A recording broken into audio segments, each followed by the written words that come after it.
Hey guys, this is RedpoleQ back with another episode of the Asia Dating Podcast, and I'm here with McConnell. And we have a very special guest who's a friend of mine who lives here in Taipei and has been in Taiwan for a pretty long time. So he's one of the old heads who can tell you about how things have changed and has a lot of experience dating here in Taiwan.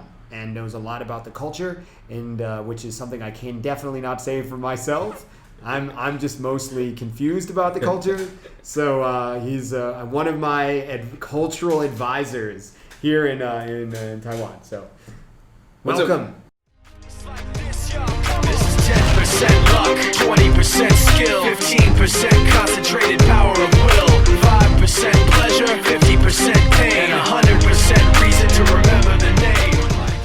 What's up, guys? Yeah, thanks for being on the podcast, for joining us. Thanks for having me. This is actually my first podcast. Yeah. That's really funny because actually he does a lot of YouTube stuff, which I don't know if he'll want to share that, but if he does, he certainly can. Oh, yeah. I mean, I pretty much just tell dick jokes on the internet while watching other people's music videos and... Yeah, I mean, that's basically what we do, too. Yeah, so. It's pretty much just that. I don't know if you could find it. Well, in English, we call it the good bike mob, right? And then we have our other channel, which is the bad bike mob. Right. But I think in Chinese, it literally translates because 好机车 is Chinese for saying you're annoying or you're an idiot or you're stupid. Uh-huh. Right? And 好机车means... 好机车means... Bad it means bike club? good bike. Because 机车is scooter, right? Okay. So if you say, oh, 你好机车, it's like, oh, you're dumb. Like, you're an idiot. You're not like in an insulting way. Hello, It's like, oh, you're so scooter? stupid. 好, as in good. And Oh, then 好 机車, 机车. Oh, 机車. good scooter means Yeah. dumb? It means like, oh, you're silly or you're dumb or you're kind of annoying or like That's very pretty much bizarre. like that. Why? Any idea why that means that? I think their rationale is that because when you hear a scooter, the sound is kind of annoying. And especially when the exhaust, the sound of it going through the exhaust. So I'm guessing that's the logic I could make out of it. No one can really explain it. Just kind of one of those cultural things that came about. Right. But I remember I heard people saying it all the time. And I said, I was like, why do you guys call each other scooters? Like, oh no, it means like, you're silly or you're dumb or you're an idiot, kind of that thing. Interesting. And then Huai Jita is something we made up because we were like, well, if you can be a good bike and a bad bike, if you've ever seen like that channel, it's even worse than how Jita is. Right, like right. stuff that's too crazy to be on that channel, Right. we put on that channel. I see. So, Okay. yeah. Okay. So do you know there's another slang that I know in Taiwan, 好屌, Hao Diao, which means literally like good dick, right? Yeah. It's me. And it means like cool, right? It Yeah. means like it's good, a good thing. Yeah. Yeah, I learned that because I was in this group chat with this group of like party people. Remember that shit? That's right. That's where I learned that too. Oh, right. And she so I used to read this chat. It was all in Chinese, and I'd like translate some stuff. A lot of it's really basic, like where are you? I'm going here, so I could follow that. But then she wrote someone wrote that. How diao, and I was like, "What is that?" And I like translated, and I was like, "What?" So Yeah, that's a shocker when you first see that because you're like, huh? is that only in Taiwan, or does that work in mainland too? I noticed mainland has their own slang. Like they say 超牛逼, which for me sounds like what? You're cow cunt. But then we've got good dick, right? So I guess you got good dick and cow cunt, and I guess And they both mean cool. They both mean cool. So I guess a reflection of which way the culture has gone when it comes to like their words or their code words for certain things. Right. I guess in China, people had a lot of cow cunt. They're like, this I is don't so know. They cool. definitely had a lot more farms. I remember when I heard Neil B, I was like, huh? I was trying to figure it out. Like, no. Neil B means, means cool. I was like, I never heard that before. So how different is the Chinese here in Taiwan and the Chinese in mainland? Different in terms of, well, I mean, they're both Mandarin. I guess it would be like the difference between American English and the Queen's English, right? There's an accent. There's different terms that they use. Right. As There's a opposed lot of to, R. Yeah, I love the R. They actually. Yeah. Here they call it rolling their R's, but for us, rolling your R means brr, it means Right, like actually right. Latin. But for them, rolling the R is actually pronouncing the R, because Taiwanese don't pronounce the R's as we speak. Right. In fact, if they do, it's because they're trying to speak proper Chinese. Usually, if you watch the news, if you hear a politician speak, they tend to roll their R's a bit more. Roll their R's. Yeah. Right. Emphasize the R's more. Oh yeah. I see. And I think it's just different terms. Like here we say 冷气, which is air conditioner, and mainland China say 空调, which is the same thing, but I think 空调 is more like a if you have like 普通话, right? They call it 普通话 in mainland, we call it 中文 here. Right. So 普通话 is 空调, but here is 冷气. 冷气 is more like a relaxed or casual term that they don't really use in the mainland. Because I've used it, and they're like, what? I was like, yeah, 冷气. And they're like, you mean 空调? Like they're very, very like, no. It's very much, again, like how they have 普通话 is their version of the king or the Queen's English in the UK, right? They have their very specific ways of saying things. And just, I think the way they blend words together, like I can barely understand mainland Chinese. Oh, really? Unless I've spent some time there and then I can kind of pick up things, but they blend things together. And I was just, when I learned my Chinese, it was here, so I'm used to the Taiwanese accent. Yeah. So how long have you been in Taiwan to give people some context about? It'll be 14 years in October. So it's That's been a minute. A long it's time. been a minute. Yeah. It went by fast. It went by really fast, actually. Yeah. So how long into the, like when you first got here, how long was it before your Chinese was pretty good? Well, before, accent, and I would say by pretty good, I would say where you could have relationships with people where the primary language was Chinese. Yeah. Ooh, that would probably be 5-6 years. Like I've always had the accent, the tones, and the basic, like just the basic sentence structure took about 1.5 years. But then, even then, it was most of the time you have the tools, but you don't know how to fix or build anything, right? So it's like, okay, I have these tools. I know what this word means. I know what it means in the context of this, but take it out of context, I have no idea what it means. Right. And I guess after 5 years, the previous 9 years have just been kind of like putting things together, like like connecting the dots, right? And even now, because I run a business and 99% of my employees are Chinese, Taiwanese, sorry. So we communicate in Chinese and Taiwanese, and through having the meeting, my Chinese has skyrocketed, and Taiwanese, because we mix back and forth. It's like, that can go. It's kind of like fill in the blank, right? Yeah. But then even then, there's another layer. There's a lot of things that are implied. There's a lot of things that just because I can speak fluent Chinese doesn't mean that I can communicate certain things, because there are a lot of layers to how you say things in Chinese that mean different things, just like how we have in English. Yeah, sure.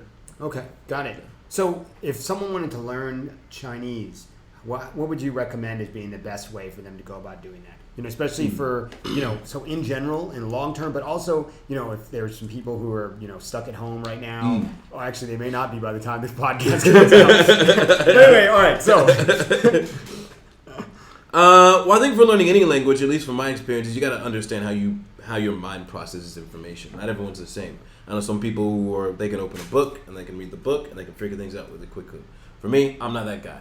I'm the guy who has to just figure things out, jump into the deep end, and just work it out for myself. So depending on which one you are, if you're kinesthetic, then put the book away, or maybe buy some children's books just to get kind of a basic idea of how Chinese works, and then just talk to people.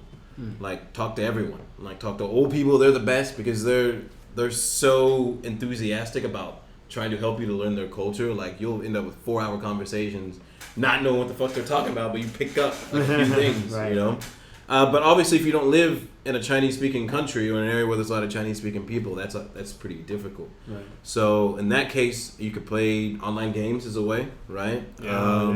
Maybe there must be some Facebook groups. So I'm assuming some language exchange groups where you could do like Skype chat or something, or even WeChat, because WeChat is heavily audio recording based. But if you're in a Chinese-speaking country, for anyone who doesn't know, WeChat is it's kind of like WhatsApp, but it's primarily used in mainland China and those who are engaged with mainland Chinese, because it's like the only one that isn't blocked.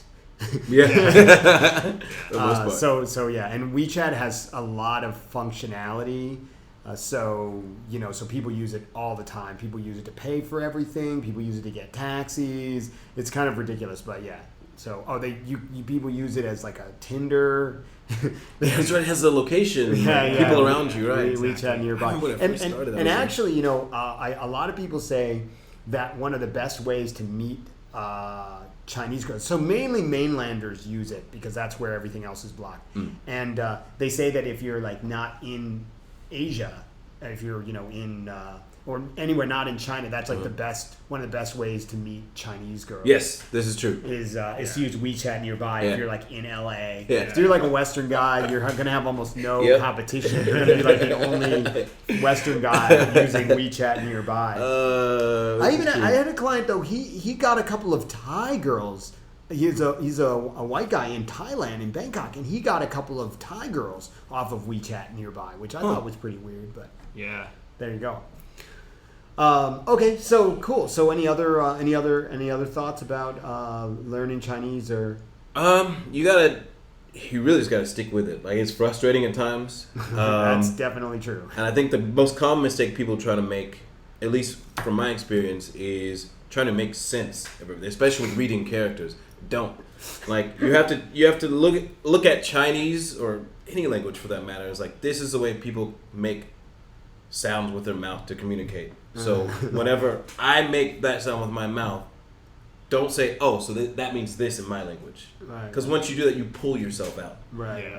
You have to speak it thinking, okay, like I said, these are the sounds I make to get this understanding. Right. And it's like this, it's almost like code. Like the value equals that, right? That's what the value is. And there's no other variable, like it's just what it is. Right. And any other language is going to be something totally different. Yeah.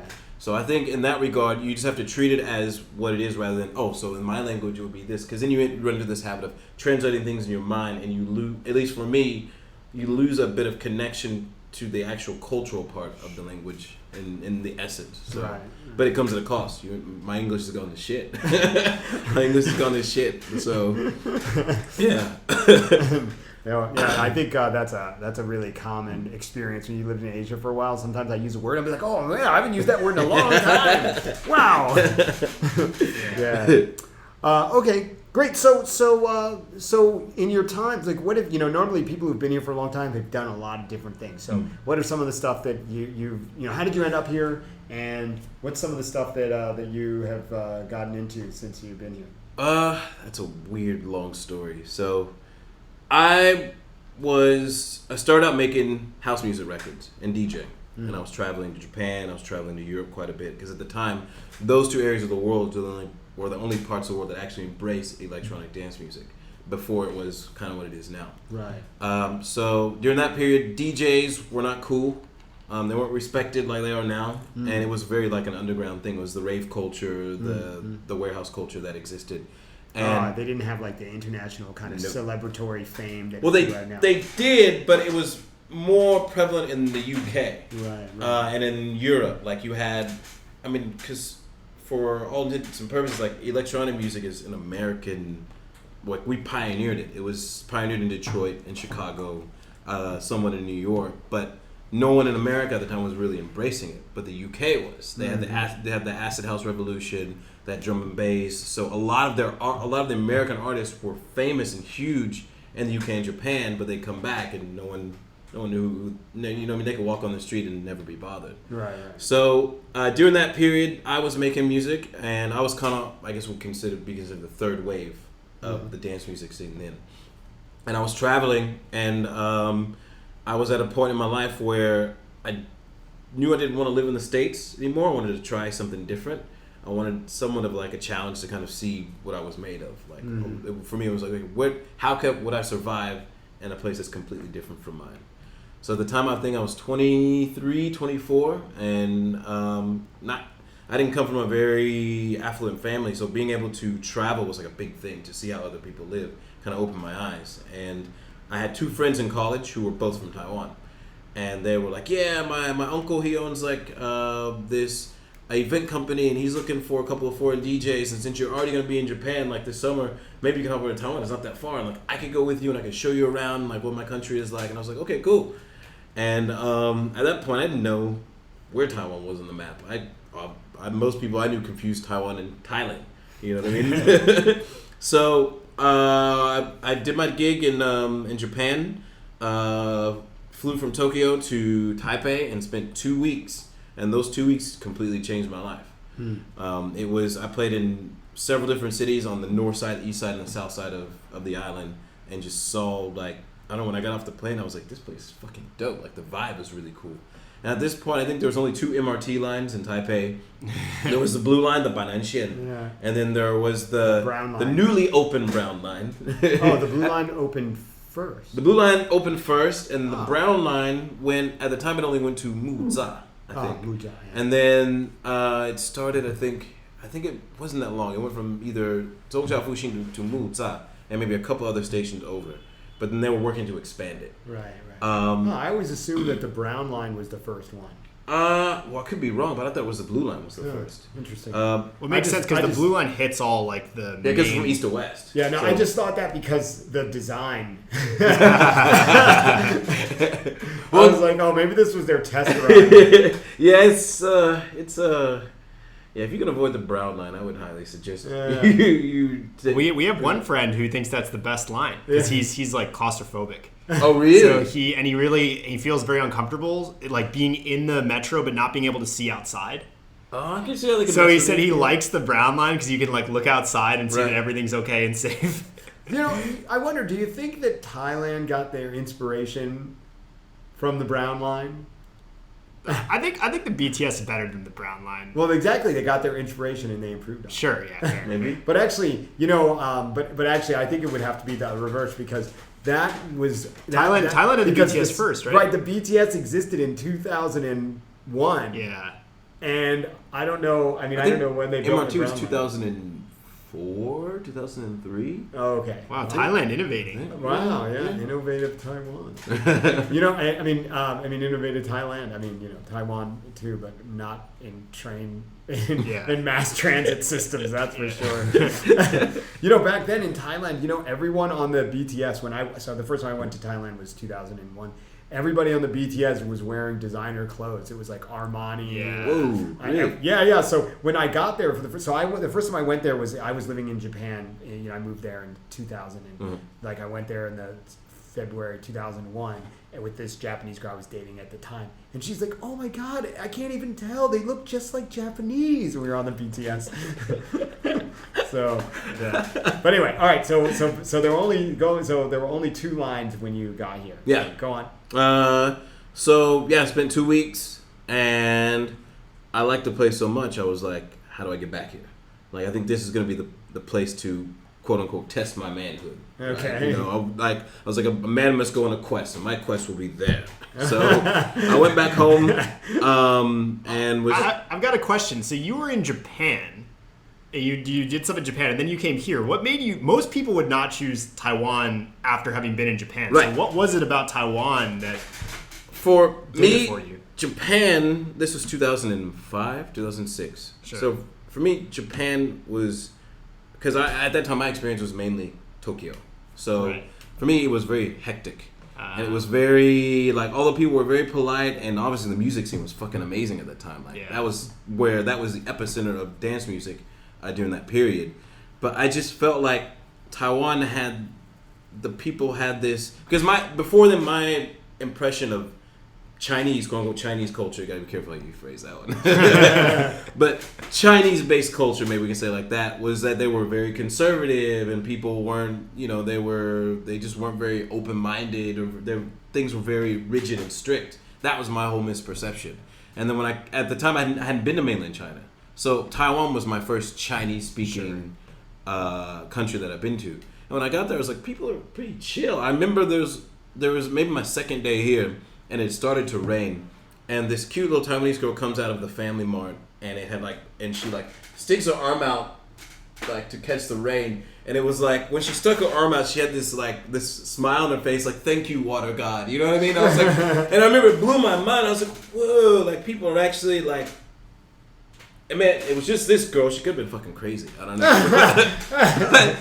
but I witnessed this moment. I was like, people actually enjoyed the little things, like the little things that, at least back home, we take for granted. Mm-hmm. They really I wouldn't say freak out, but they embrace the little things a bit more. Mm-hmm. And I thought I kind of resonated with that. It reminded me of like being a kid. So I was like, okay, well, I didn't see a lot of people look like me here. I didn't see a lot of Westerners at the time, actually. So I was like, okay, it could be a challenge. Not many things were in English at the time.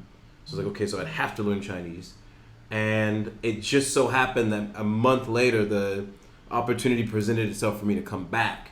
And I was like, yeah, just book me a one-way flight. I'm going to see. Because at that time, well, I think it still is now, but Americans, you can be there consecutively for 90 days. At that time, it was a month.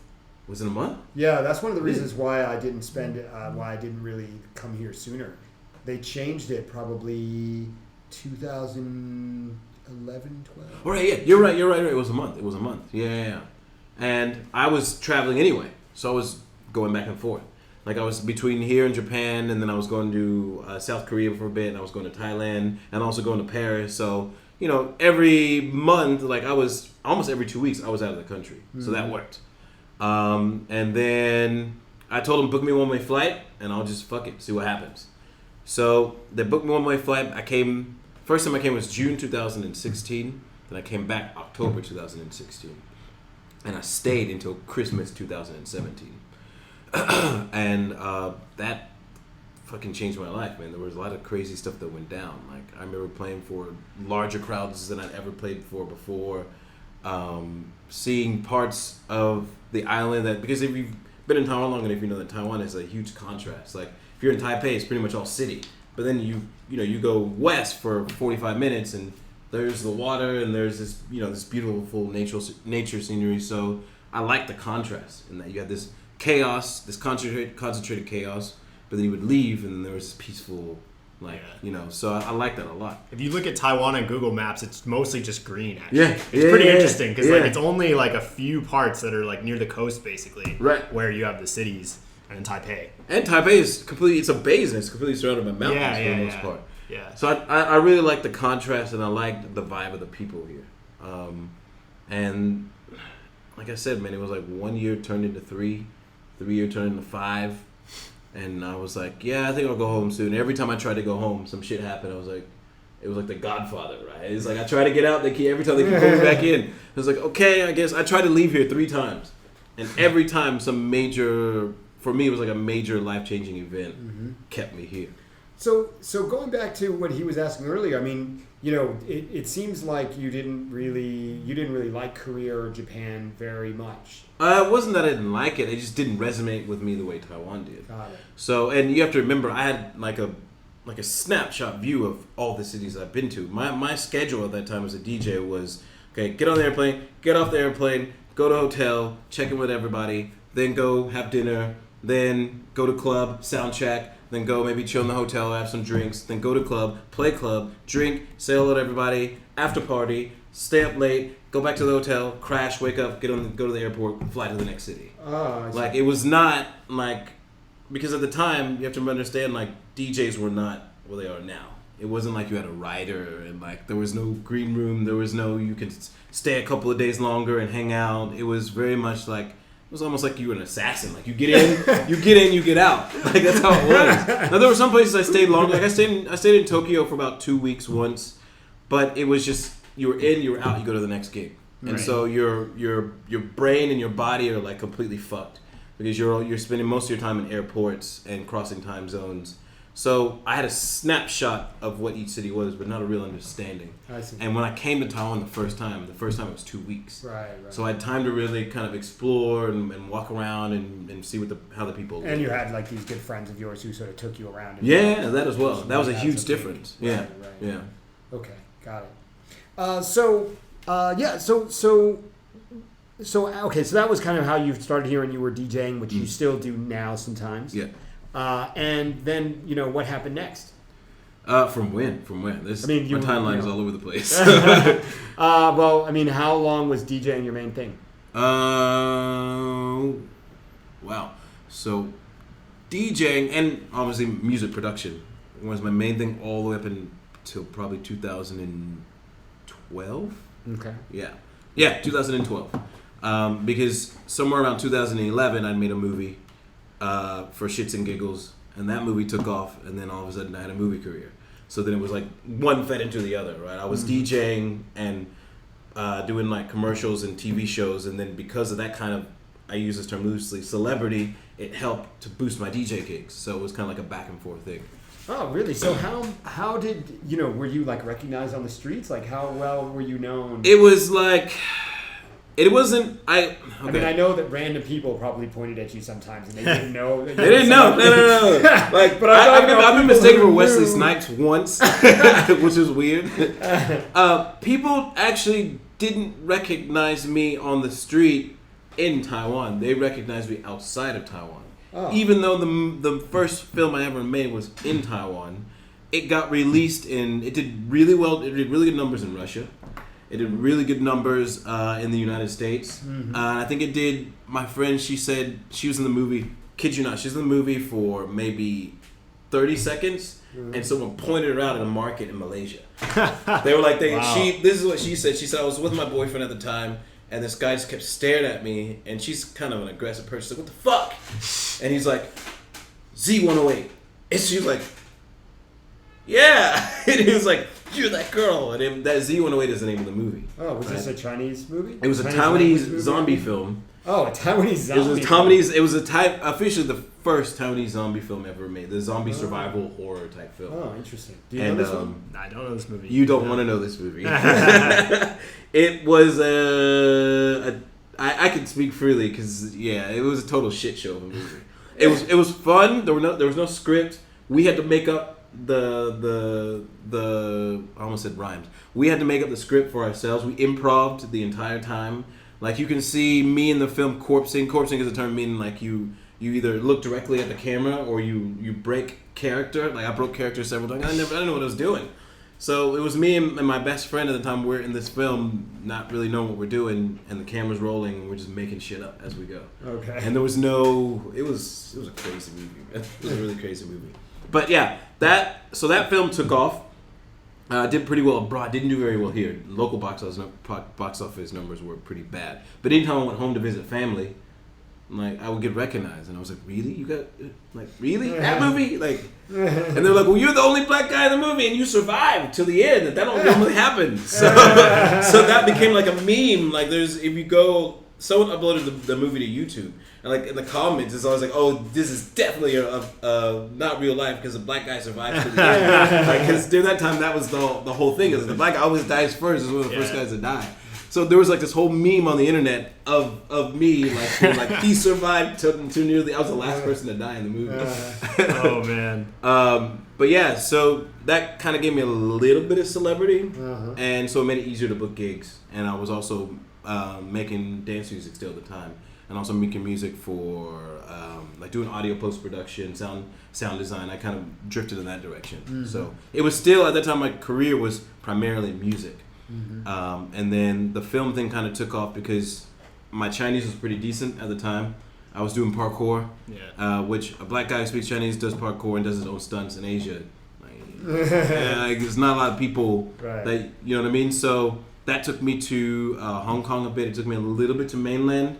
But mainly it was just small projects after that, and I was just kind of bouncing the two. By the way, people in Taiwan, they always call China mainland. Yes. It's like very typical in Chinese Dalu. I don't know if I have the tones right, but that's what it's called. So, because we're all based here, we will continuously refer to China as mainland. So now you are aware. It's kind of like if we were from Hawaii or something. But yeah, they do call it mainland too, right? yeah. I've heard now. Yeah, Hawaii people call mainland. And then Oahu is called the Big Island, I think, or maybe it's Hawaii Island that's called the Big Island. But anyway. Have you guys ever been to Hawaii before? No, I have not. That's one of the places I want to go. I want to go too. Yeah, it's on my list, but I haven't made it yet. I'm more interested in going to Guam, though. Apparently, my friend says that's where Japanese girls go to cut loose and party. Oh, that's only, 7-8 hours from... Yeah, it's not far. It's a little bit difficult to get from here, but it's really easy to get to from Korea and Japan. Really? So that's been kind of on my list. Yeah. Maybe I should do Guam first. Shit, maybe we should figure this out. Like, take a trip and go check that out. Yeah. Cool. So you were saying about... so you got in... So you were DJ, then you got into movies... And then did movies become your main thing for a while, or was it like kind of 50-50 between DJing and movies? It was more, movies was never my main thing. It was more like the movie thing was an accidentally, is that a proper way to say, accidentally lucrative hobby, I guess. And just the phone kept ringing. So it was like if I didn't have a gig, because most of the time I was playing on Fridays and Saturdays. So shoots normally occur during the weekday. So I was like, well, if I didn't have a gig, I had free time anyway. I was either training parkour with my friends or exploring parts of the island, or I was on the set. So I would say it was a main thing. It was like 80% DJing and music production, and then the other 20% was film. And film started to overtake a bit because I worked in audio post-production. So and a lot of time I was doing on-set recording. So I was like the boom operator the boom guy for a while. So I'd be on set, like holding the boom mic, and be like, "Hey, you're that guy. Hey, I know, buddy. He's a casting director, and blah blah, and we can put you in touch." And then that's how my network kind of expanded was from there. Right. But because I had my toe in so many different worlds, people knew me for different things. But you know how people are, they see you as that, and you're only that thing, right? Sure. So it was only, I think, later on that people started to connect the dots. Like, oh, he's that black guy.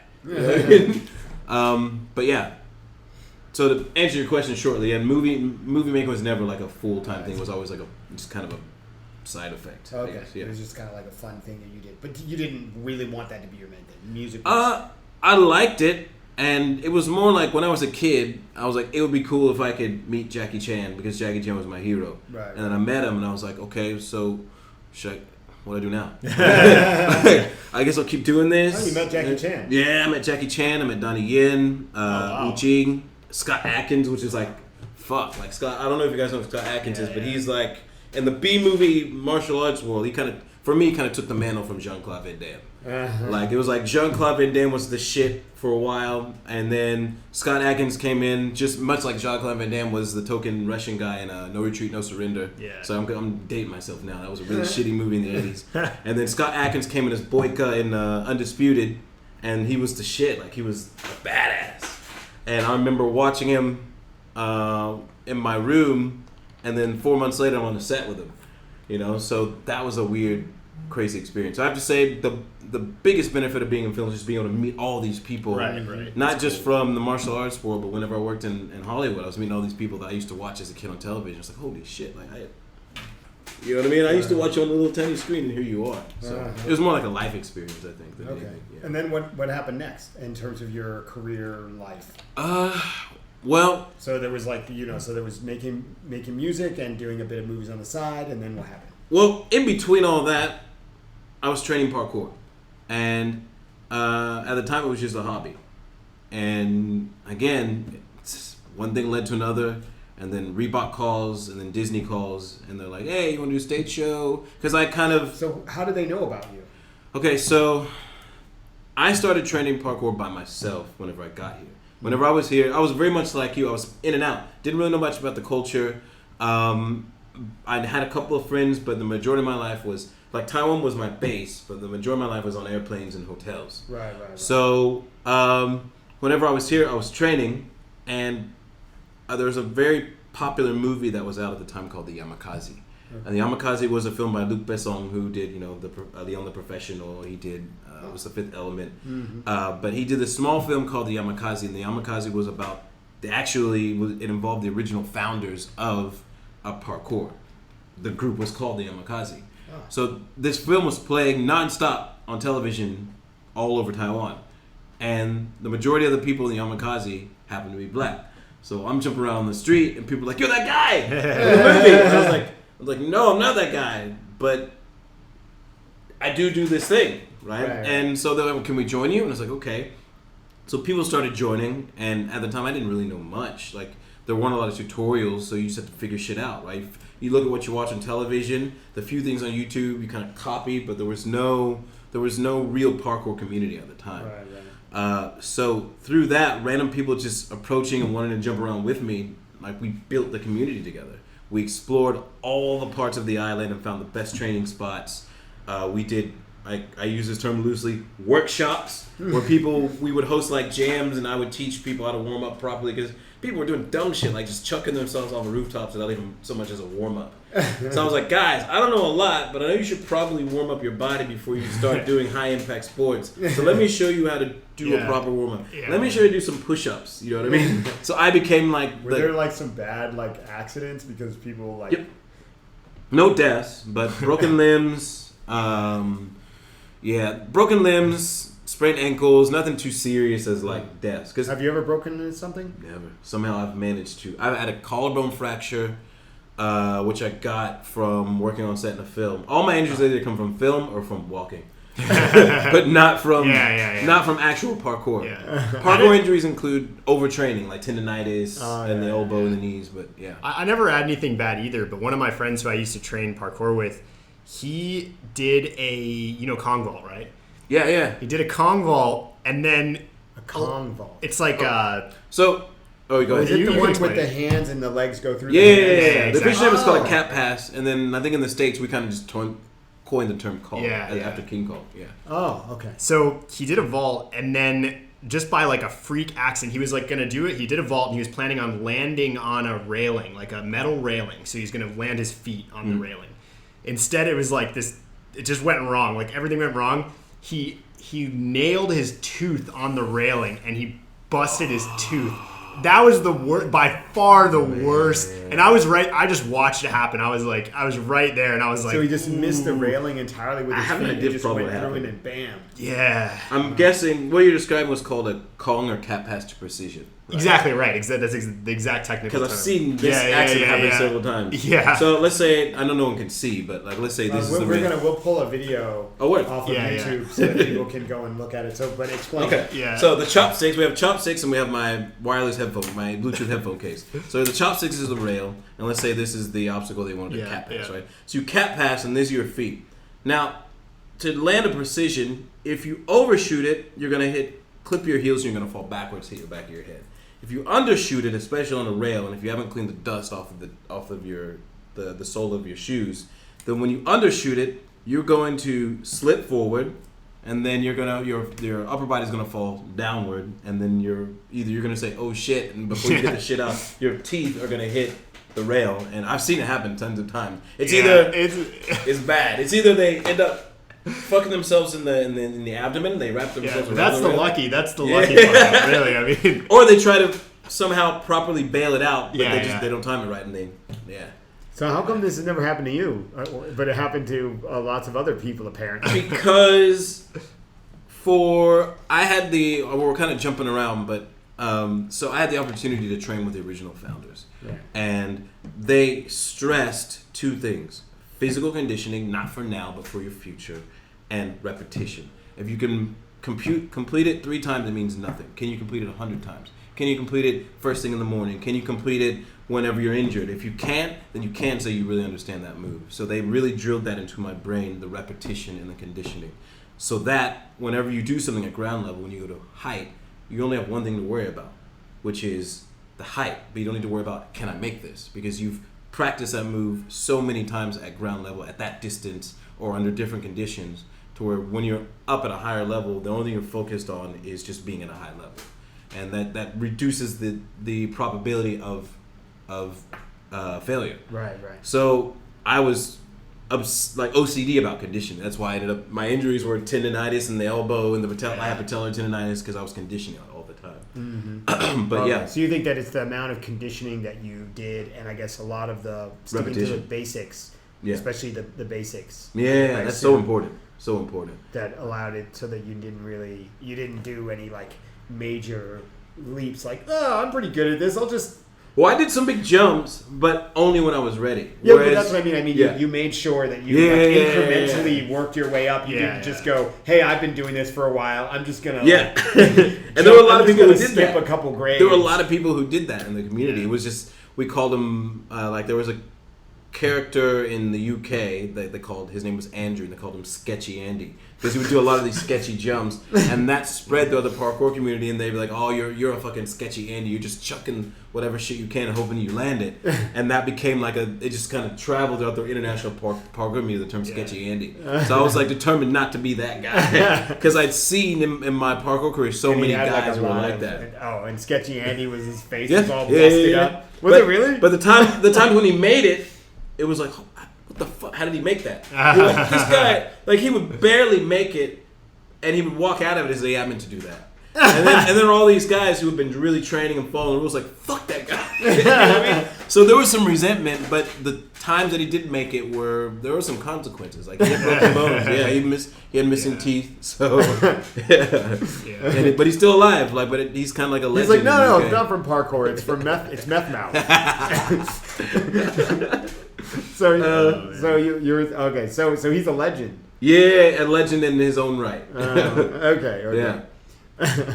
So okay, great. So you were doing this parkour thing. So you've been doing parkour since when? When did you start? It'll be almost 18 years. So I started when I was 21, or kind of 20. Like I was always jumping around. Right, because you were a martial artist before, right? Yeah, I started. I trained Yong Chun or Wing Chun for a bit. Oh yeah. I trained a little bit of capoeira, Taekwondo. Right. I like dabbled a bit. Right. And because I was always a big fan of martial arts as a kid.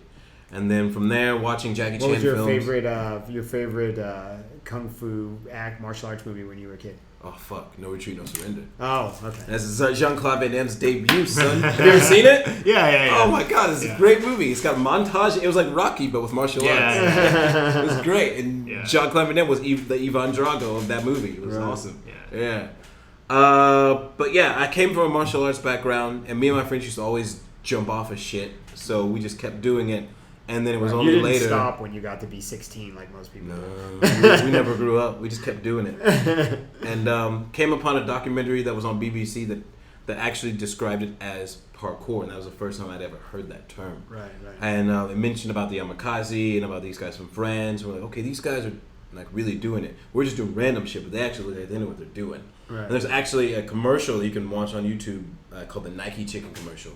Nike Chicken commercial. Okay. It was this whole campaign. They were promoting some shoes from Nike. This is a classic. It's great. Classic. Yeah. So great. And it aired in America. Obviously, it was a French commercial, but they had like the French overdub, and then they had this English guy kind of translating, like incorrectly translating whatever the French guy was saying. Okay. And it had Sebastian Foucault, who was one of the original members of the Yamakasi, David Bell, who was also one of the original members and left later on. But it was pretty much just these guys using parkour to run away from this chicken that was chasing them. Okay. But this commercial it was like really iconic. Ingrained in our minds for parkour, for the first generation YouTube parkour people. Like that was... So what is this, like 2005 or something? Oh, this is 2002, 2003? Something like that, yeah. Maybe even really earlier than that. Yeah.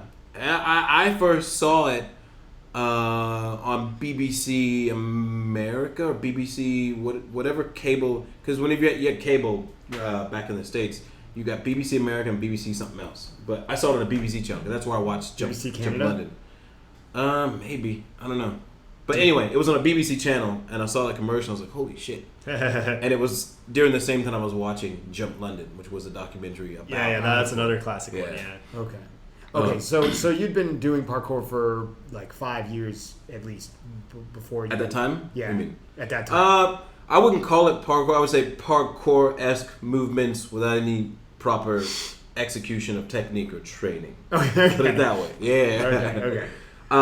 But when I came here, obviously it was in my mind and I had free time, because now I was fully self-employed. Like I left my job regular. I was an Apple genius at the Apple store. Like we used to repair like the Logic boards and do all that shit. And I actually used to teach Logic whenever Apple acquired Logic, the Logic program from eMagic.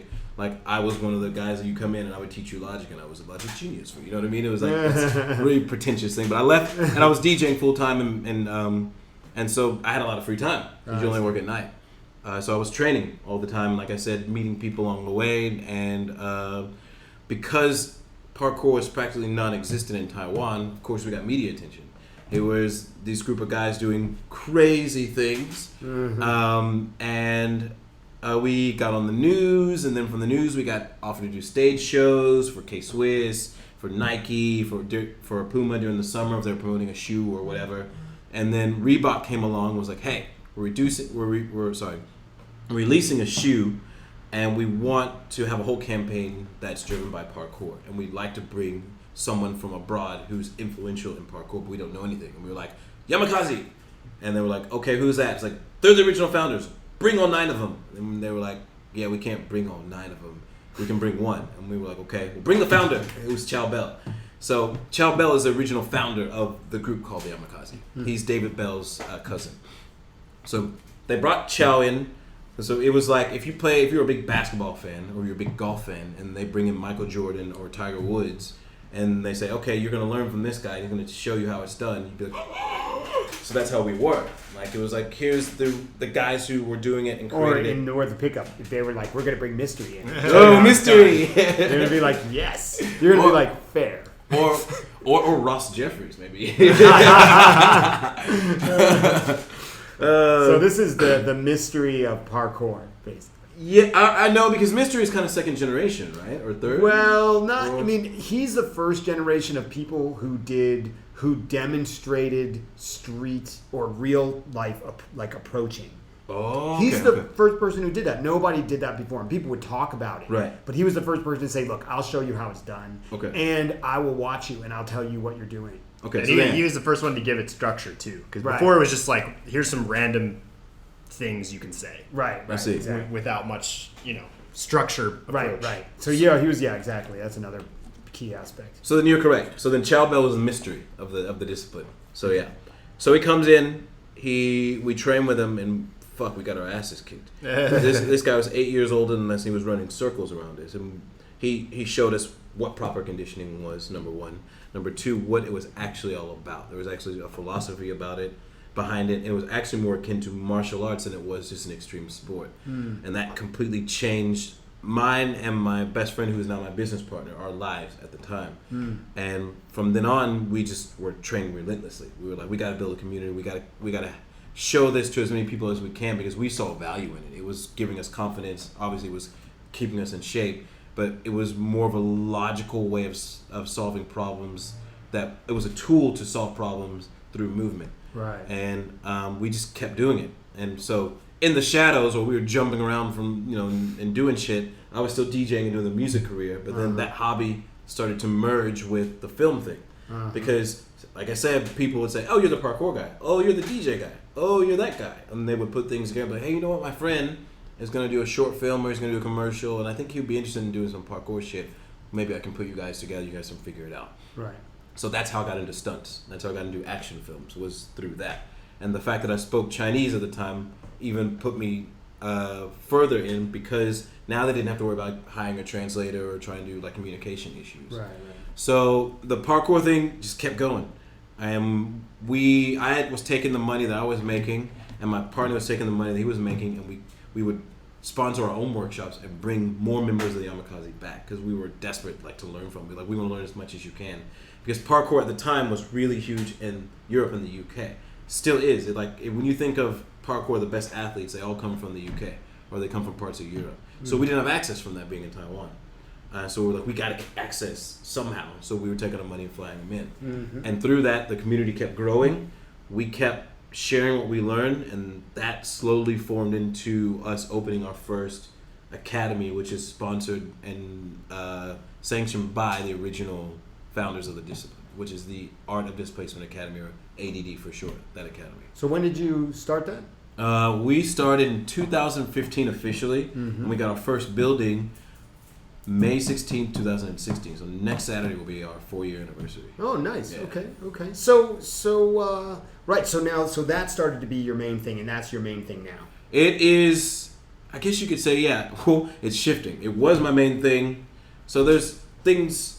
All of my hobbies are kind of my main thing. They all make money, and some of them take precedent at different times. Right. So I was making money from parkour teaching for a while, but also making money from music production, and also making money from films.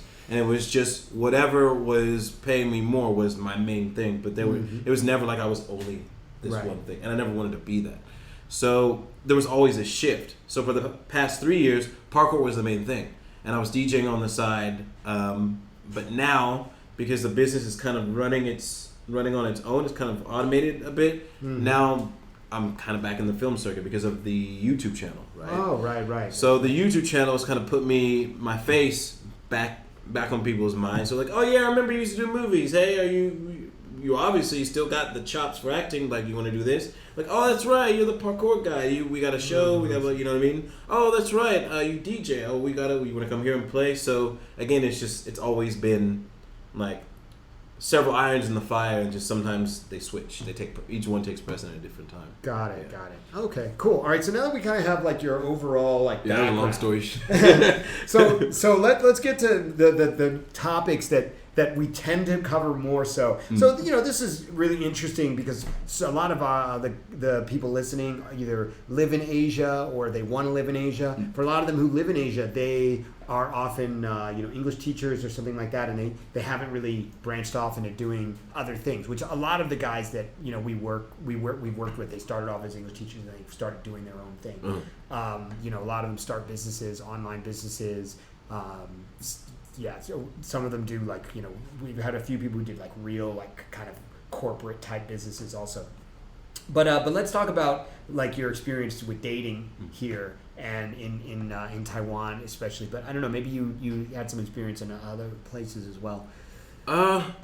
My dating experience in Taiwan sucks. I was how to put this? So obviously, you guys have been here long enough to know that a lot of the guys who come here, they have little to no experience with women when they come here, and they're pretty much using the fact that they were born on another patch of dirt to get them laid. Right? That is a thing. Right? It is what it is, and even if you don't use it, it is what it is. Right? Even if you're not taking advantage of it, just being here puts you at an advantage. Is the way it is. For me, I got into pickup and all that back home. So I was really good with Western girls. Oh. And then being a DJ even amplified that because, when you're a performer in music, like they line up, right? Okay. But whenever... I don't know that, but now I do know. Well, I mean, like having being on stage, being a performer of some sorts where you're providing social proof, easily. Like you press a button, people go, and then maybe the guy who controls their emotions, and other goes he knows how to control emotions, he's good with his hands. So they line up, right? It's the best form of social proof you can have. Right. So I had that, but that was only in the club world. Right. So during the day in the light, people don't know what I do, you still have to prove yourself. Yeah. So it worked out really well. I actually got laid a lot back home, and I came here and it was a totally different thing. One, because there was a language issue, right? Because it's hard to really have the gift of gab in another language. Especially when you first came here. Oh, yeah. Because the English levels were far lower than they are now. It was way lower.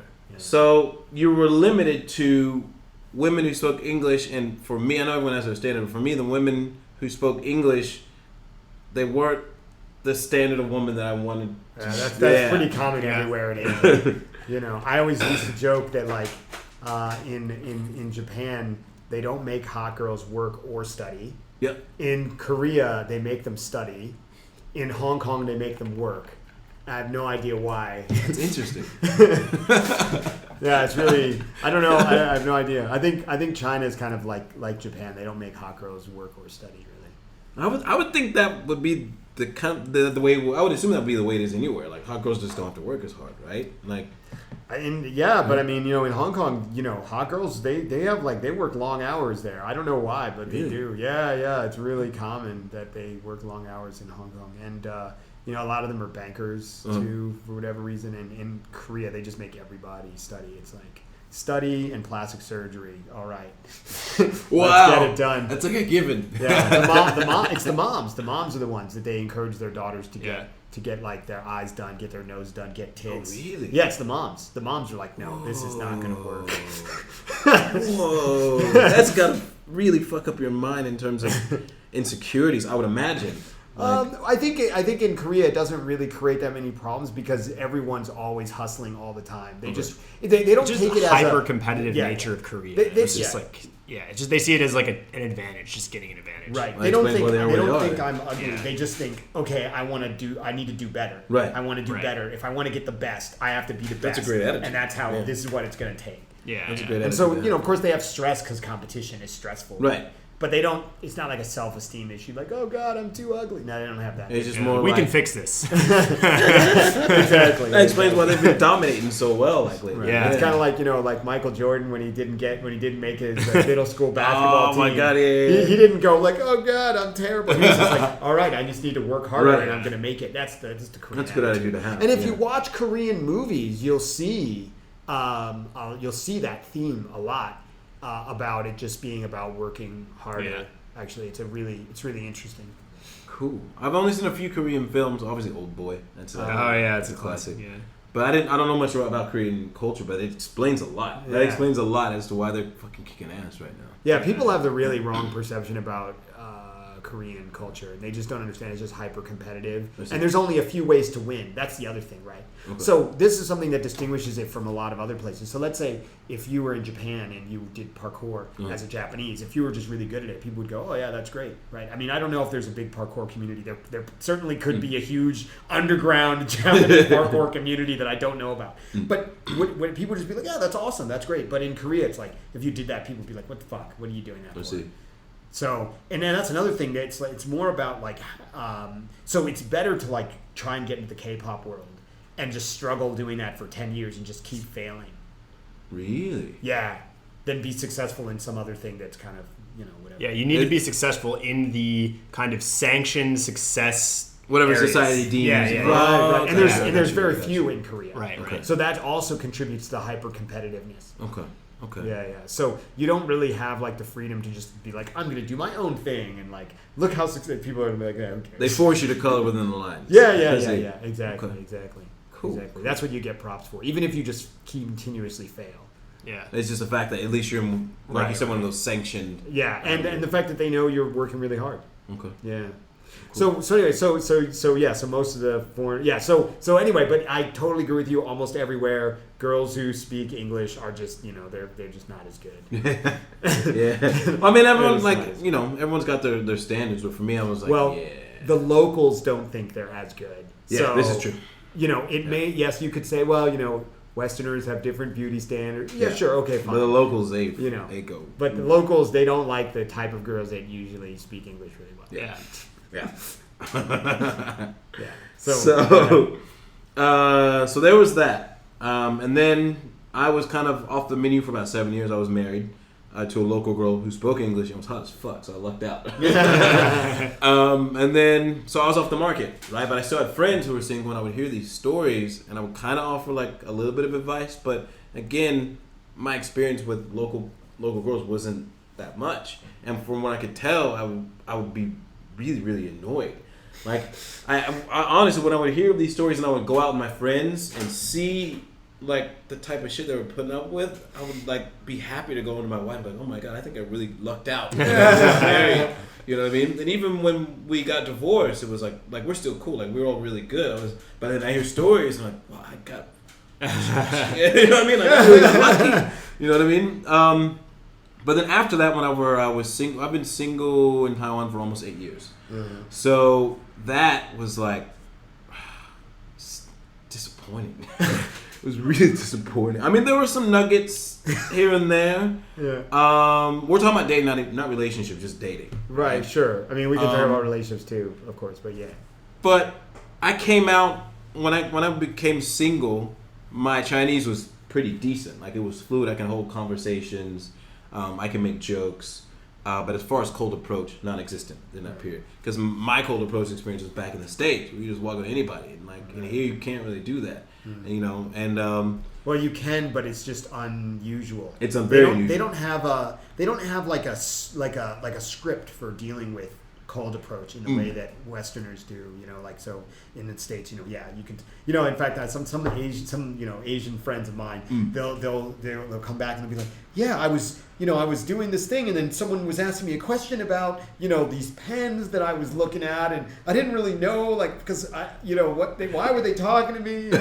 And even for me too, like after living in Asia for a long time, when I go back and like people will talk to me, I'm like, oh yeah, all right, right, you have to get back into that. Yeah, it's especially weird because girls will talk to you sometimes. Yeah, and that weirds me out because I guess because it doesn't mean anything. It's just they're being social, right? Yeah. And generally speaking, if you're an Asian, a girl starts talking to you, something's about to pop off. Yeah. You have to stop at the convenience store for some condoms. But usually, the times that girls have approached, have you ever been approached here? You were.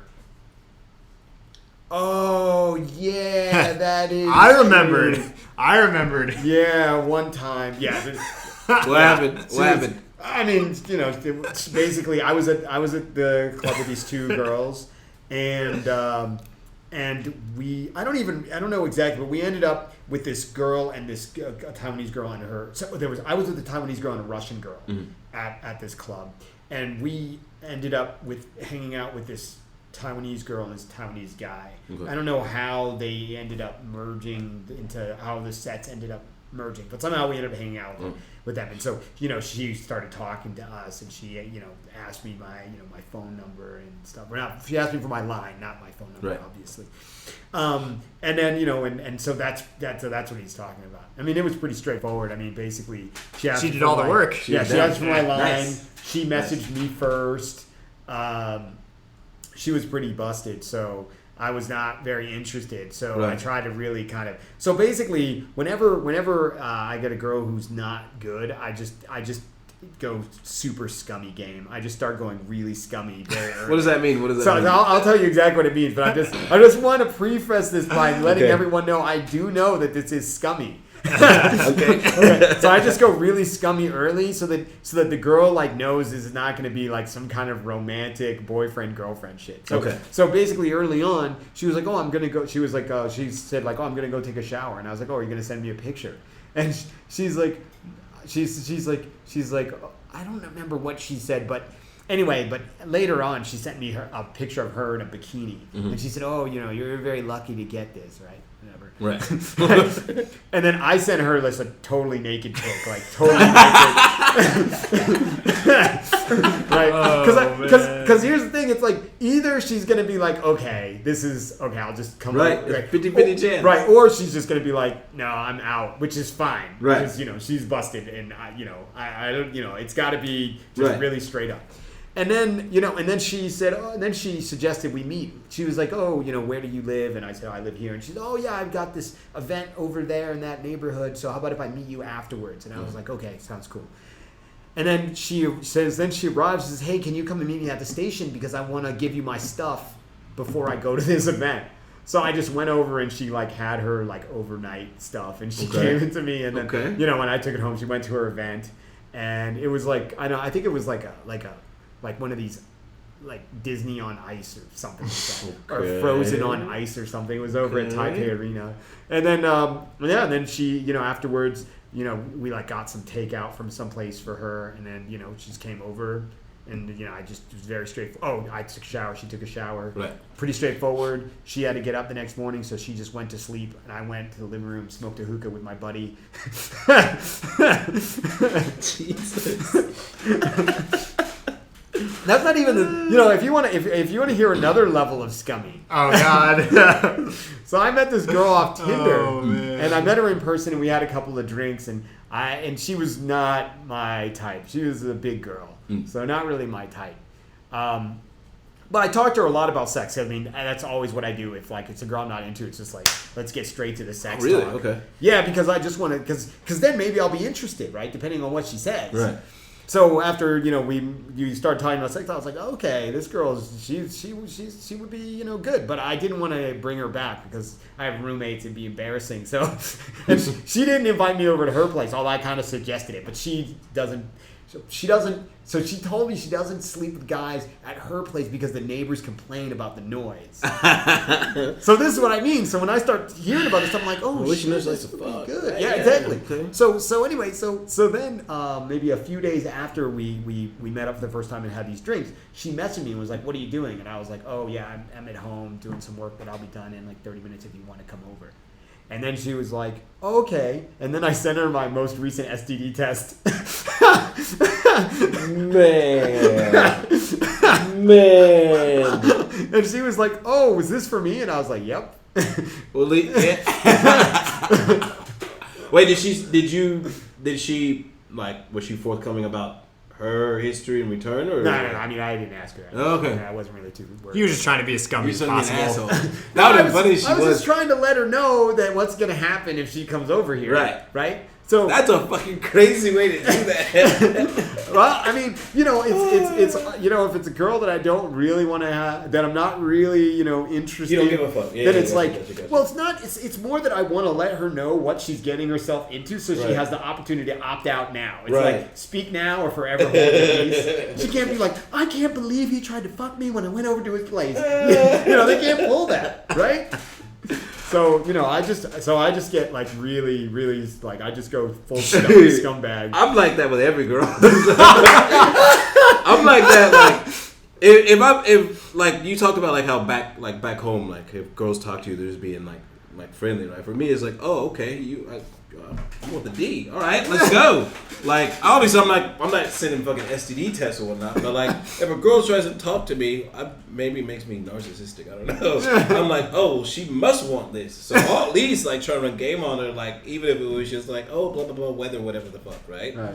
But girls I'm interested in, I'm very not straightforward. Like, hey, what the fuck? Not like that, but I'm almost a more tactful version of what you did. Like I'm pretty much straight. Like they know what's gonna happen if we meet up. Right. There's no. I knew this girl in high school, and there was this guy who was like an exchange student who like came to our. He was like from another school, and he like transferred to our school, and he was like really weird, like really strange guy. Anyway, he ended up hanging out with this girl, and she was like, "Oh, I have to stop by my house to like pick something up." So they like went to her house, and I guess her parents weren't home. And then he tried to make out with her, and the girl was like no, and she like rejected him. Guy didn't say anything. He just like was like okay, and then he just pulled down his pants. He just dropped his pants, and he's just standing there, his dick out, and she was just like I don't like what are you doing? When in doubt, whip it out. He really took that. Although we know a guy. We know a guy here in Taiwan. This is one of his major techniques. Seriously? Yeah, I wouldn't be. You probably know him too, actually. But we will save that for when we're not recording. Yeah. But I bet you know him because he's also in the DJ scene. We've heard several reports of. That's what he does. Yeah. At least he's up front. I mean, So you were saying about so you're saying that when you started getting in the dating scene, you could like communicate in Chinese and but I wasn't doing cold approach. It was more like I think how a lot of people do is the kind of the club scene and whatnot. Right. And it was okay. I mean, it wasn't. I was always before I came here like. I was all about day game. I was like talking to girls, and that was where I excelled back home. The club, it was never, because for me, at least my opinion is the club is you're fighting all the stimulus, and you're short, and you ain't got no money, and you're bald. They have all these things working for you at the club. It's like out during the day, they almost just the fact that you have the balls to talk to someone during the day kind of puts you. Like it makes you stand out. Right. But at a club, you're competing with everybody. People got money, tall guys, like whatever. Yeah. So although I could do well in the club if I was performing, and every once in a while, I did really well at bars, but I'd stay away from the clubs for the most part unless I was getting paid to be there. But I was all about day game. So I came here and I was like, okay, well, I don't really know about day game. Like I don't know if it worked. And I tried a few times unsuccessfully, and I was like, okay, well. Sometimes you just get outright ignored. Yeah, day game is kind of people think you're asking for directions, or some girls scream. I've only had that in Korea. I've never had a girl scream here. I've had a girl scream here. I've had it twice, but it was literally what they said. It's like, I hear it. They're like, black guy, and then they freak out, right? But in terms of actual dating, like meeting up, I found that. I had to do all the legwork, like the conversation. Definitely. It was borderline the self-amusement show. It was like I'm making myself laugh, and because I'm doing this for self-amusement, she was like, he seems very spirited and carefree guy. I think I want to sleep with him. We must have chemistry. I was like, no, I have chemistry with me, and you're just being pulled into this field, and so that was what happened, and. The sex is cool. That sex is for me is like, who's that? Okay. There's only certain ways it can go, especially here where a lot of girls I feel like don't have a lot of experience. Mm-hmm. I'm sure things have changed now, but then there was a certain point where I left Taipei and I found out that actually it's a completely different game when you go down south. The girls are much more open. They're much more social. and they're a lot easier to just meet up, like more likely to meet up with you, especially like in Taichung, in Kaohsiung, which is Taichung is kind of like it's south of Taiwan, it's more like southeast, right? And then Kaohsiung is like almost the furthest point south. Right. But yeah, as far as Taipei went, I was just disappointed. I ended up going back to Western girls. I was like, yeah, I'm gonna stick with Western girls, and I ended up with a few relationships with local Taiwanese girls, and I saw the same patterns over and over. So can you give some examples of these kind of patterns?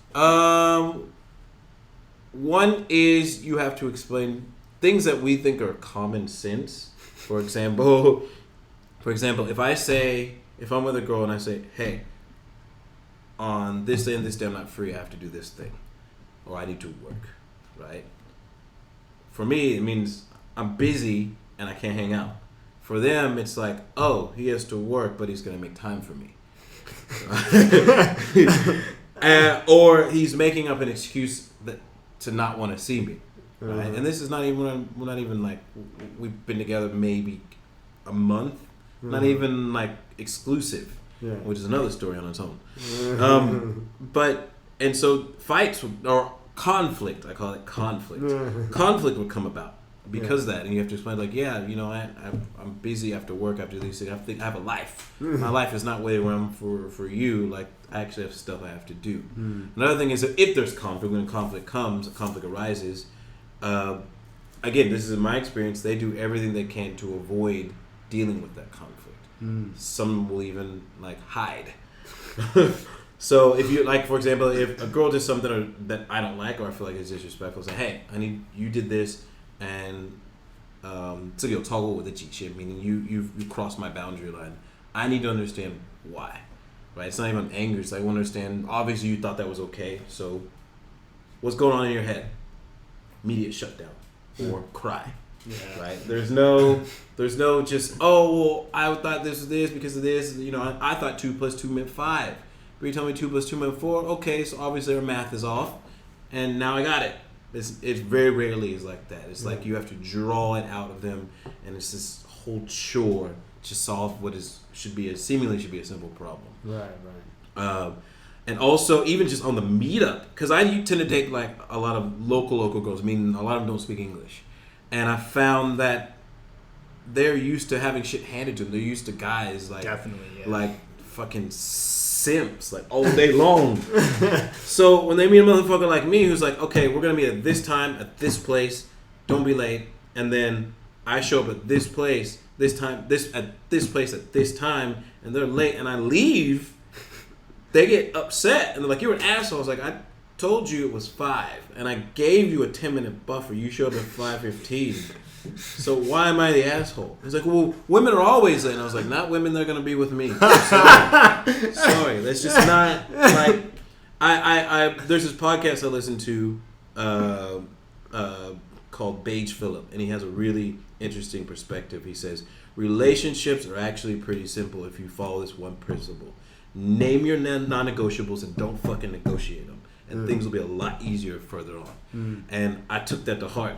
So there are some things I don't negotiate. If you're late, to me that is indicative of what will happen if we pursue a relationship together. That is just a very subtle form of disrespect that will trickle into our relationship. Shall we pursue that path? And I just tend to just cut it off there. So I have to say, I'm really shocked to hear this coming from a black man. Why is this?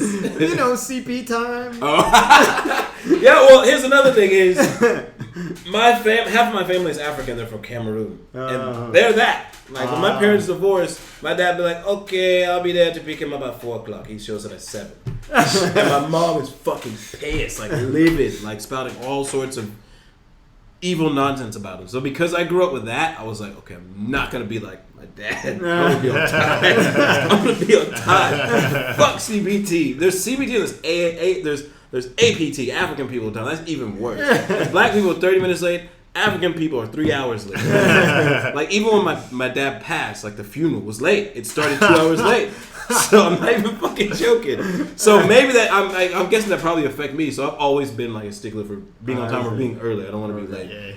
It's like So when it comes to PTSD. that, seriously. So when it comes to that, don't fuck with my time. And I get it. Taiwan, the culture here is a little bit laid back, so I'll increase my buffer to 15 minutes every once in a Really while. generous.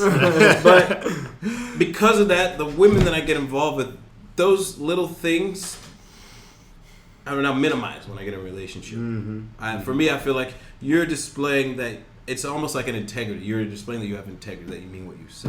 And so because of that, I've had several women say, yeah, it's the first time I've been with a guy where I feel like I have to really, they were saying, well, it's not 100%, I really need to pay attention. I need to watch my behavior. I said, most of the guys before, like, I can do this. I said, you just do that. That guy, I would never talk to you again. She's like, yeah, well, these are the guys. And I was like, well, yeah. I've had a lot of girls say that, like, yeah, I feel like I have to be better with you. Yeah. And I used to think, well, that I'm giving them too much pressure. But I said, no, it's a good thing.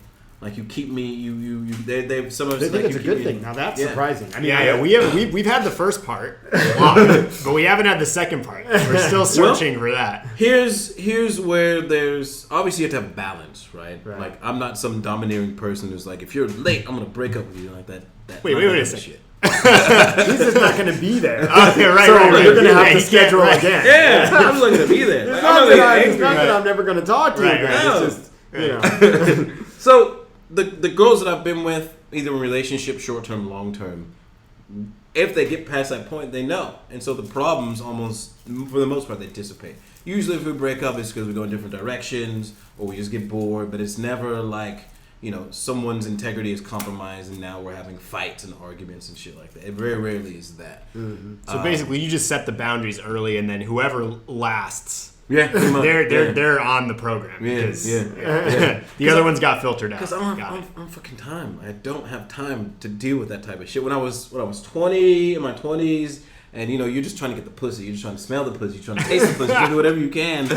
Like, you compromise parts of yourself that you normally wouldn't, right? A lot of guys do that. Yeah, right? A lot of guys will accept things that they normally wouldn't. Right. And I think in society we accept that as normal, but then that trickles over into your relationship. Because you, again, this is my opinion, you have to teach people how to treat you.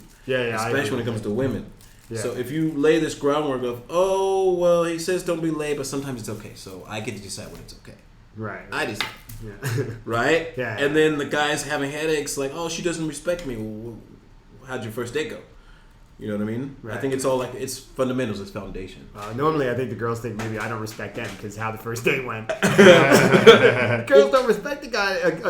Guys don't respect the girl who has sex on a first date. That's not true. That's you get points for the that. greatest honor. I don't respect a woman who could but won't because of some misguided. She's trying to hold me to a standard that she held another guy. Yeah. Like, I'm not that nigga. I'm this nigga. I'm the nigga that's gonna fuck you on the first date. on time. And you will come on time. I was about to bring this up. Did you see the new Shaft movie? Wait, with it has Samuel L. Jackson, but it has like his son. Yeah. Did you see that? I thought it was so funny when the son shows up, and she's like, and he has a girl over, and she's like, "You have a son? I thought you said you pull out on time." That movie was so good. My God. Really good. I watched the movie, but it was like I was fucking my phone and like listening to it. But I remember that line. Yeah. That movie was crazy. I liked the first one better, but the second one was pretty crazy. Yeah, it was an enjoyable. It's like a little throwaway, but fun movie. Yeah. Exactly. By the way, how are you doing on time? Because we're at like an hour, 20 minutes. I'm good until I got about 20 minutes. All right, cool. Okay, maybe we'll have to have a part 2. Okay, so what would you say is, you know, what Taiwanese girls expect or think of as being normal based on, you know, you're violating all of their norms?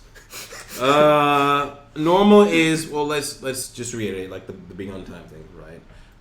Also, them throwing temper tantrums, which I don't know. Like, can you give me an example? I don't know. I've had girls take this. Actually started when I started to date younger women, because I used to always date women who were older than me, and then I started. How old were you when you started dating women that were younger than you? Actually, 33. Really? Yeah. Before that, I always dated, because my peer group was older. I was always that 22-year-old kid in a group full of 30-year-olds. And people didn't know. They thought I was Right. the same age as them. I see. So I think because of that, I kind of matured a bit different. So when I was with people who were my age or younger, like there was this weird imbalance. And I was just turning, I was like, oh, you guys are dumb. Yeah. Like especially when it came with girls, like you're dumb. You're doing girl shit. Like, I need a woman. You know. That's how it was. So and see, almost all of my serious relationships up until about 6 years ago, were women who were either same age or older, slightly older, even significantly older. Okay. And so that was a different thing because I'm the older guy, right? I'm almost 40, and now I'm the one like talking to the young girl, having to explain shit that probably some older woman had to explain to me whenever I was acting out. So it's like put things a bit in perspective. But sorry, so temper tantrums is one. So what's kind of an example of a temper tantrum? So I've been in a situation where I've been with a girl, and this is usually after you've slept together several times and you might be hanging out, right? And then girls are always gonna try and test you. You're gonna throw some shit tests at you. This is what they do, right? They're gonna make sure you're the motherfucker that they met 2, 3, 4, 12 weeks ago, right? So sometimes like they say, we'll do restaurant because that's a common one. Like, okay, where you want to go? Where you want to go eat? Oh, I don't know where you want to go eat. Okay, the girl says, I don't know where you want to go. I was like, you know what? Let's go eat, what is it called? Vietnamese food. I'm like, I don't want Vietnamese. I think I want Italian. I was like, but you said you didn't know what you wanted to eat, and I chose Vietnamese. So we're going to eat Vietnamese. We can have Italian next time. Next time you can choose. You told me that I choose. And they're like, and they start, like, I've seen girls stamp their feet in the street, like, like that. African was like, why do you have to be so mean? I'm like, but I'm not mean. I'm just decisive. That's why you like me. Right? And like just kind of bullshit. Obviously I'm not being that cold. Right. I'm giving them shit. Right. Because I realize what's going on. But some girls will ramp it up. I've had girls throw their purse on the ground and be like, and it either was over restaurant shit or it was over where we were, what hotel we were gonna stay. Little shit. Like what hotel we're gonna stay in, or things that require a man to be decisive, and then when you are decisive, they try and test you, right? They try and buck up, right? And some girls are more obnoxious than others. Some girls just be like, they'll do a little pouty face, and then after you kind of pass that test, then they want to fuck you like later on. And some girls will all out just like rage, and I'm not talking about fighting. You know, they try and make a scene, and they think that's normal. And I've walked away from 4 girls like that. I was like they threw a tantrum out on the street, and I walked away, and one girl chased after me, and I kid you not, I was like, bitch, I know parkour, you ain't catching me, and I just took off. And she chased me through traffic. This is on and she chased me up because it's like there's a street called Bay Road, which goes up to kind of like Ulai, right? So she chases me up the street. I go looking back and say, she's still there. Oh fuck! And so I ran, and this time I had a car. Ran to my car, and got in the car, and then she's there. I was actually impressed, and she fucking kept up. She kept up. Holy shit! So I let her in the car out of sheer amazement. That is impressive. Opened the car door. She sat in, and then we talked it out, and I explained to her why her behavior is not acceptable. And at the same time, I said, have you been working? I said, yeah, I swim. I was like, oh fuck. Well, there she does cardio.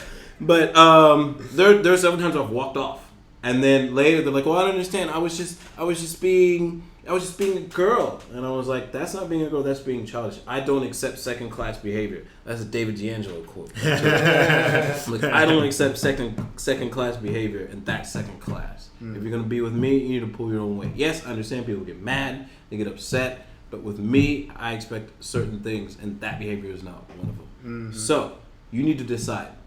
Do you want to be with me and keep your shit together, or do you want to go somewhere else? And some have chosen to say they fuck off. That's fine. Some of them stick with me, and they try it a few other times, and I usually walk away. You get one time, and again, this is only for time. You get one time to kind of fuck up like that, and I'll let it slide because maybe hormones or whatever the fuck. I get that happens. Not everyone's on their best all the time. Right. But the second time, I'm out. I'm done. Because I don't have time. I'm busy as fuck. I don't have time for that shit. I gotta solve other people's problems for a living, so I don't have time. Right. But yeah. So how are you meeting most girls that you meet? Before it was almost exclusively on Tinder. Because I found Tinder, I actually did pretty well on Tinder. I don't know why. I was just doing really stupid shit. I remember I got the, what is it? RSD Jeffy's Execute the Program, and I watched that, I like the macros that he did, but a lot of the jokes don't translate because obviously. So I took some of them and I created my own and translated into Chinese, and it was effective. One of our clients did that too. Oh really? Oh, for Thai. For Thai. Yeah. Oh, did he? I didn't realize. I don't know his handle, but you know. Okay. Anyway, you know what I'm talking about. Yeah. So I used that for a bit, and then just kind of developed one of the members of the crypto crew. Yeah. What's the crypto crew? We have several guys who they did a crypto startup, did ICO, made a bunch of money. Yeah. I think one of you guys mentioned this to me when we first met a while back. Yeah.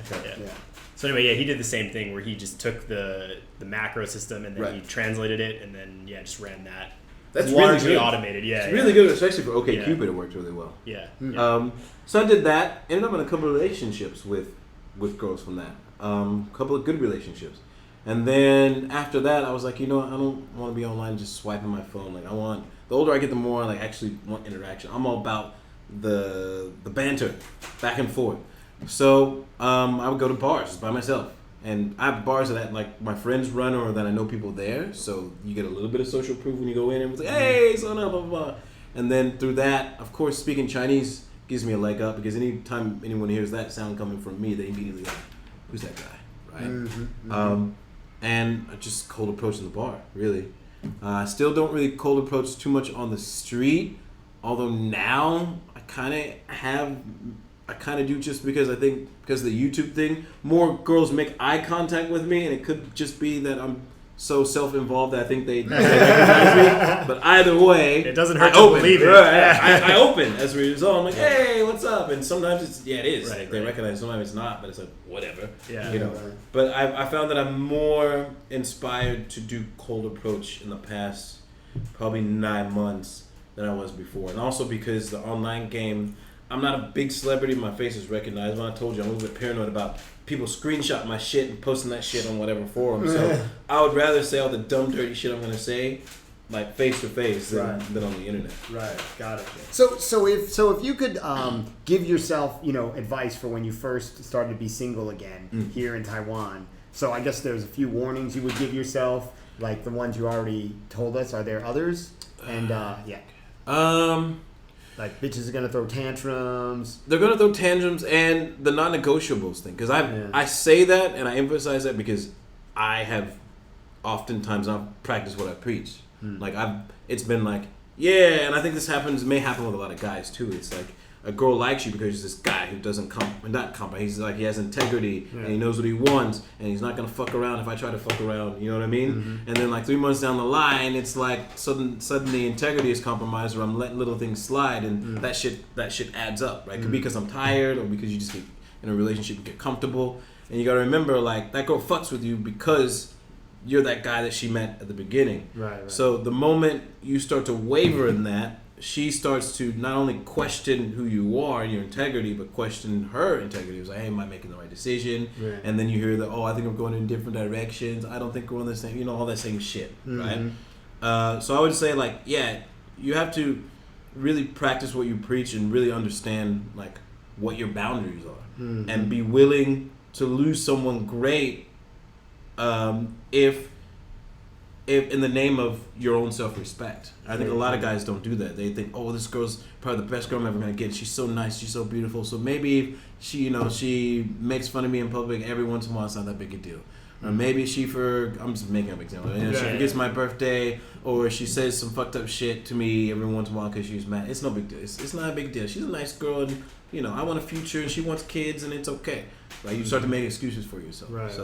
I'd say a lot of my relationships went wrong because at least on my end, I wasn't consistent in my integrity. Okay, so what about in terms of when they date local guys? What do they expect?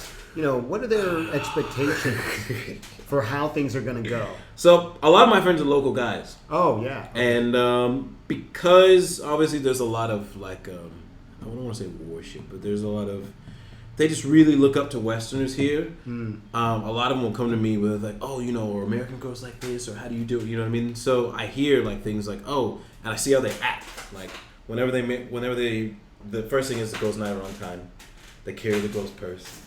That shit, I don't get that shit. That shit. In Japan, they only do that when they're taking her to a love hotel. Oh, really? So that's one sign that things are about to go down. Wow. They don't do that just all the time. Here it's considered chivalry, but to me it's just no, that's emasculating. So no. Now obviously if she's got a lot of shit, you want to help her out, yeah. But just holding her purse because I'm not comfortable. You know what I mean? That's just like, oh, so what are you busufu? Like my arm is a little bit like, oh, my arm is tight. Can you hold my purse? No. That paying for every single thing, even if it's not warranted. Celebrating all these dumb holidays that they don't really believe in, like all these crazy holidays, like oh, it's Mother's Day. I'm not a mom, but you gotta take my mom out to dinner. Wait, what? Yeah. Are you serious? Like, bitch, we been fucking for 2 months. I haven't even met your mom. Why you gotta take her out for dinner? A girl actually told you. No, not me. These are local guys. No, Holy but like shit. local guys, I've heard stuff like that. Paying for everything is a big thing. Yeah. Like a lot of the financial responsibility is on the guy. Yeah, that's definitely true. Um, Girls very rarely offer here. No, very rare. Unless you've been dating them. I've had it with girls that I've been seeing for a while, they do sometimes. But like girls like, you know, who, if I haven't been fucking them for a while, I don't think I've ever gotten a girl to offer. Although one time a girl, she got a job. She was a student when I met her, and then she got a job. And I said, oh, you got your first job, you know, maybe you could take me out for dinner once. And she did. She didn't fuck me though. At least you got a free meal. Yeah. Life in the life of a woman. But in that regard, like for me, like if I ask a girl out, I'm gonna pay. Like it's nice if you offer because it shows to me it demonstrates a bit of character. Right. But I don't give a fuck what you pay. No, I'm the one who asked you out. Yeah. If you ask me out, I want some free shit. You know what I mean? Yeah. So what else did they go through? Sorry, I'm not organizing my information very well. So we have temper tantrums. Paying for all this shit, sometimes paying for your family shit, not being on time. What else? Oh, not responding to texts sometimes. That's a big one. Like if you let's say I get a text from a girl and I'm busy or I don't respond right away, or some people click it, right? You read it, but we're in the middle of some shit, so I don't respond right away. I've seen guys get angry phone calls. I've seen guys they call back and they're like, oh sorry, they have to explain themselves like, oh sorry, I didn't answer your text within 10 minutes because I was doing this and blah blah blah and I'm really busy, and you hear the girl they're like, well 你应该要留一点时间给我好不好? It's like you need to make a little bit of time for me. How about that? Like that's what it means. Really? Like, yeah. I've seen guys that have several guys. So I can't mention them because they work for me. But some guys, their girlfriends, they have specific days that's devoted to that girl, meaning. Let's say your girlfriend's name is Jamie, right? It's okay, well, oh sorry guys, I can't hang out with you guys, or I can't go to this company function because today is Jamie Day and today's our day where we're gonna do what Jamie wants to do. Right? If Jamie wants to go to the movies and then she wants to go to the fucking water park, whatever she wants to do, that's her day, so that's what we do on this day. It's like, oh guys, sorry, I can't do conditioning training because today is Jamie Day, so like that shit. Or, oh, sorry, because Jamie had to work today. Today's normally Jamie's day, so we moved Jamie's day to Saturday. So Saturday, yeah, that shit. Yeah, it's just, and girls are used to that. They don't realize that that's not normal until they fuck with a guy like me. Because I date local. What I was dating local girls, like girls that either A, I was their first Westerner, or B, they hadn't been with a lot of Westerners and have a lot of experience with Westerners. So their only reference was local guys they dated. Like, if that's the only guy you've ever dated, of course you're going to think most guys must be like that. That's how I treat a guy. Right. So when they come to me, it was like a big eye-opener. And some girls I felt bad. They had it hard. They were like, I remember how girls like, oh, all foreigners like this. And I was like, no, I'm just the best of them. But no, some girls were like, they appreciate it, right? I've had broken up with girls or kick girls to the curb, and they go and they date other guys and they come back and they've said like, oh, you were by far the best guy they ever dated. And I was like, wait, but before you said I was an asshole and I was strict. It's like, yeah, but I realized that I respected you more because you had like these boundaries, and I just wasn't used to being with someone like that. But now I'm out here fucking with these guys who have no idea who they are or what they want or what their principles are. So I later realized that actually that's kind of an important thing. Whereas before, I was like, damn, am I being too strict on these bitches? Like, really? And I realized, no, I mean, you have to have your standards. But yeah, I would say those are the main things is lack of respect of time, overwhelmingly neediness. That's a big one. Paying for everything. And what was the fourth one? Shit. If you guys are paying attention, you can answer this one. Temper tantrums? Did you already say that one? I don't think I said temper tantrums, but yeah, temper tantrums. But to me, it all falls in the category of just lack of respect. It's just basic. It's like they're trying to see how much you'll put up with, right? And if there's amount that you won't put up with, then they won't do that shit anymore. They're going to try at least once and then realize, okay, I can't do that. That behavior usually disappears. Right. At least in my experience, anyway. So, do you think you would consider getting married again? Because I do want kids. So if I had kids, it would probably be this. I would get married if I knew I was gonna have kids with that person, and it would have to be like she's pregnant. I'm just not a big advocate for marriage. Even the woman I was married to, I feel like I really got lucky. Like I got lucky as fuck because all the stereotypical pitfalls that people have in marriage, I didn't have those.